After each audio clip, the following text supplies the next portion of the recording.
السلام علیکم ناظرین، ہماری آج کی جو ویڈیو ہے وہ ہے سر کی خشکی کے بارے میں۔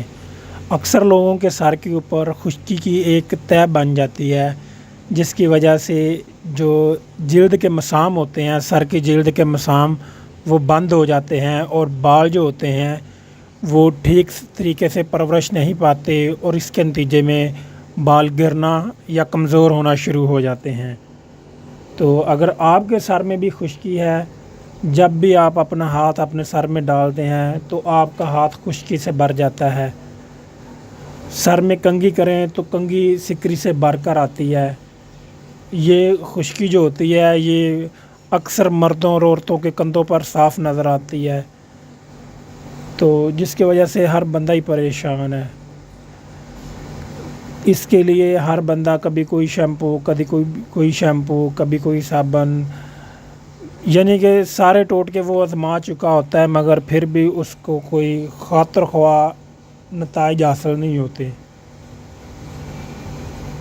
تو اس کے لیے آج ہم ایک نہایت ہی کارآمد نسخہ آپ کی خدمت میں پیش کر رہے ہیں۔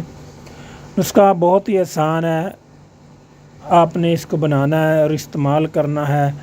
انشاءاللہ اس کا بہترین رزلٹ ملے گا اور خشکی جو ہے وہ ختم ہو جائے گی۔ اگر آپ اس کو وقتاً تھوڑے عرصے بعد بار بار استعمال کرتے رہیں گے تو آپ کے سر میں خشکی پیدا ہی نہیں ہوگی۔ تو آج کی ویڈیو شروع کرتے ہیں کہ آج کا نسخہ کیا ہے۔ تو نسخہ آپ کے سامنے ہے۔ آپ نے لینا کیا ہے؟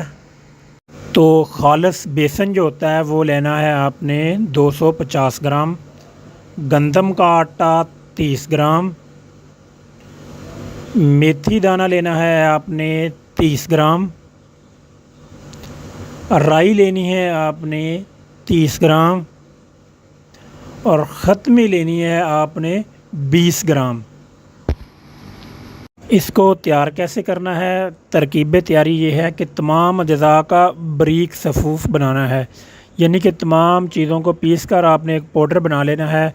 کھلے برتن میں تھوڑا سا سرکہ اور تھوڑا سا عرق گلاب شامل کر کے اس کی ایک پیسٹ بنا لینی ہے اور سر میں ہلکے ہاتھوں سے مساج کرنا ہے، زیادہ گہرائی سے مساج نہیں کرنا، بالکل ہاتھوں کے جو پور ہوتے ہیں، جو اگلی انگلیاں ہوتی ہیں، ان سے ہلکا ہلکا سر میں مساج کرنا ہے اور اس کے 15-20 منٹ بعد آپ نے سر کو دھو لینا ہے۔